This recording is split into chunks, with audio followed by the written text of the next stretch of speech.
আসসালামু আলাইকুম রহমতুল্লাহি ওয়া বারাকাতুহু। প্রিয় মুসলমান ভাই বন্ধুরা আমার, আশা করি অনেক ভালো আছেন। পাশাপাশি পবিত্র মাহে রমজান এবং আসন্ন ঈদ উল ফিতরের মোবারকবাদ জানাই। আজ যে গল্পটি আপনাদের সাথে শেয়ার করতে যাচ্ছি, আমার বিশ্বাস রাসূলুল্লাহ সাল্লাল্লাহু আলাইহি সাল্লামের প্রতি গভীর শ্রদ্ধা ও হৃদয়ের ঐকান্তিক টান বৃদ্ধিতে যথেষ্ট ভূমিকা পালন করবে।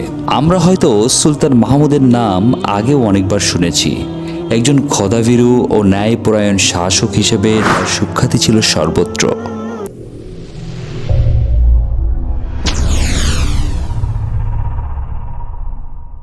আসুন গল্পটি আলোচনা করতে থাকি। সুলতান মাহমুদের অন্তরে রাসূলুল্লাহ সাল্লাল্লাহু আলাইহি সাল্লামের মহব্বত ছিল অত্যন্ত গভীর। তিনি রাসূলুল্লাহ সাল্লাল্লাহু আলাইহি সাল্লামের নাম নেওয়ার সময় অত্যন্ত ইজ্জত ও সম্মানের লেহাজ করতেন। সুবহানাল্লাহ। শুধু তাই নয়, কখনো তিনি অজুবিহীন অবস্থায় রাসূলুল্লাহ সাল্লাল্লাহু আলাইহি সাল্লামের নাম মুখেও উচ্চারণ করতেন না।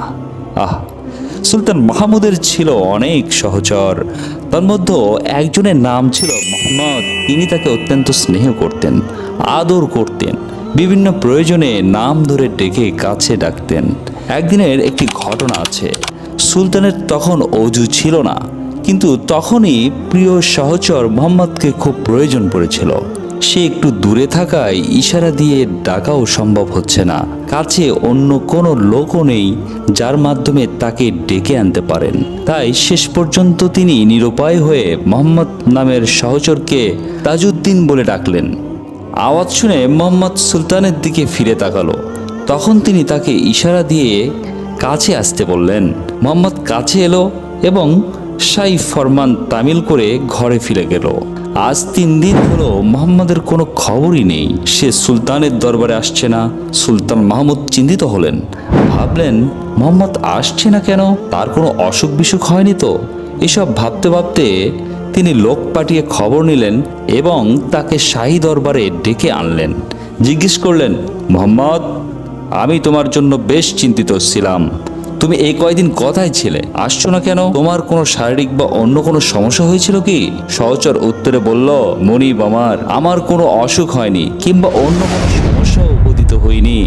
তবে আমার না আসার কারণ হলো আপনি আমাকে সর্বদা মোহাম্মদ নামে ডাকতেন, কিন্তু যেদিন আপনার অভ্যাসের বিপরীত আপনি আমাকে তাজউদ্দিন বলে ডেকেছেন, এতে আমি বুঝে নিয়েছি যে আমার ব্যাপারে আপনার মনে হয়তো কোনো খারাপ ধারণা সৃষ্টি হয়েছে। তাই আপনাকে আমার চেহারা দেখাতে চাইনি। জাহাপনা, আপনি বিশ্বাস করুন আর নাই করুন, এই 3 দিন আমার অত্যন্ত পেরেশানির ভেতর দিয়ে অতিবাহিত হয়েছে। তার কথা শেষ হলে সুলতান মাহমুদ বললেন, ভাই, অপ্রত্যাশিতভাবে তোমাকে পেরেশান করার জন্য সত্যিই আমি দুঃখিত। আমাকে তুমি ক্ষমা করো। আর তুমি যে ধারণা করেছো তা মোটেও সঠিক নয়। আসল কথা হলো, তখন আমি অজুহীন অবস্থায় ছিলাম। কেননা রাসূলুল্লাহ সাল্লাল্লাহু আলাইহি সাল্লাম এর নামটি অজু ছাড়া মুখে আনতে আমার খুবই লজ্জা হচ্ছিল।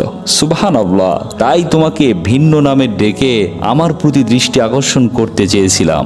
প্রিয় মুসলমান ভাই ও বোনেরা, দেখলেন তো রাসূলুল্লাহ সাল্লাল্লাহু আলাইহি সাল্লামের প্রতি সুলতান মাহমুদের গভীর প্রেম ও মহব্বতের নমুনা।